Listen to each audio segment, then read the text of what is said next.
ओम नमो भगवते वासुदेवाय।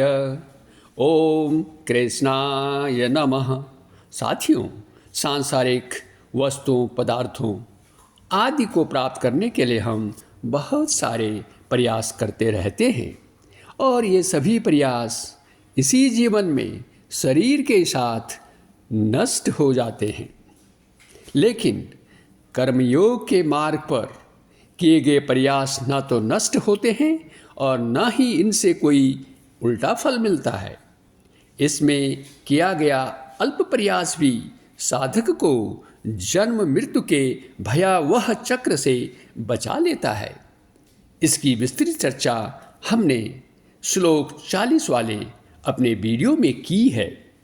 आज हम भगवद गीता अध्याय 2 श्लोक 41 की व्याख्या करेंगे।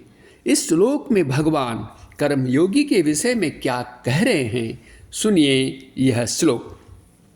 व्यवसायात्मिका बुद्धि एकेह कुरु नंदन बहुशाखा ह्यनन्ताश्च बुद्ध्यो व्यवसायिनाम। अर्थात हे कुरुनंदन, इस मार्ग में निश्चयात्मक बुद्धि एक ही है और निश्चयहीन मनुष्यों की बुद्धियां अनंत और अनेक शाखाओं में बंटी होती हैं। अब हम इस श्लोक की विस्तृत व्याख्या करेंगे। कर्म योगी का लक्ष्य है परमात्मा अर्थात भगवान श्री कृष्ण को प्राप्त करना। साथियों, यह कोई साधारण लक्ष्य नहीं है, यह तो एक कठिनतम लक्ष्य है।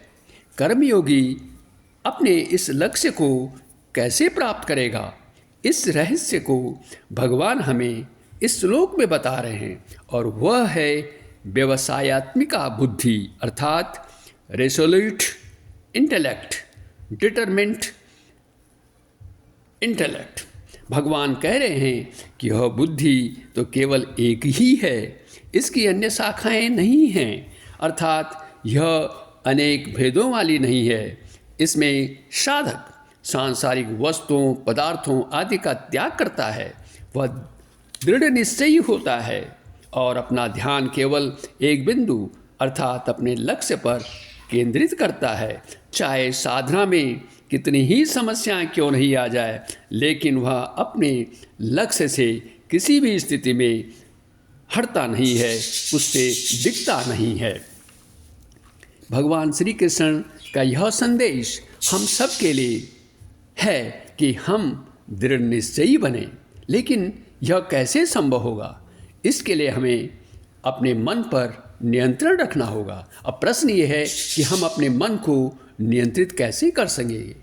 मन को वही नियंत्रित कर सकेगा जो मन से श्रेष्ठ होगा, और मन से श्रेष्ठ है बुद्धि। अतः बुद्धि मन को नियंत्रित करने में पूर्णतः सक्षम है। इसलिए हमें अपनी बुद्धि को सद्ज्ञान से निरंतर संपोषित करना होगा, जिससे कि वह हमारे मन को उचित मार्गदर्शन दे सके।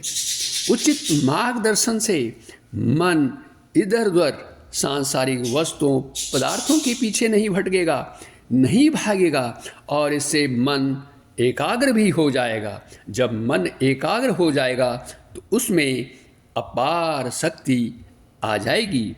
इसलिए मन को एक केंद्र बिंदु पर लाना जरूरी है।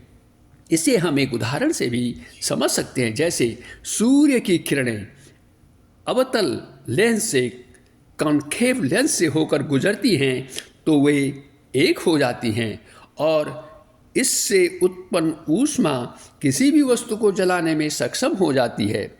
लेकिन जब ये किरणें अलग अलग होती हैं तो उनमें ऐसी कोई शक्ति नहीं होती है। इसलिए लक्ष्य प्राप्ति के लिए मन की एकाग्रता बहुत आवश्यक है। श्लोक की दूसरी पंक्ति में भगवान अव्यवसायी इररिसोल्यूट उन व्यक्तियों के लिए कह रहे हैं जो सकाम भाव से काम करते हैं, फल की इच्छा के भाव से काम करते हैं। उनका लक्ष्य भगवत प्राप्ति का नहीं होता है, बल्कि उनके भिन्न भिन्न उद्देश्य होते हैं और ये भोग और संग्रह में ही आसक्त रहते हैं।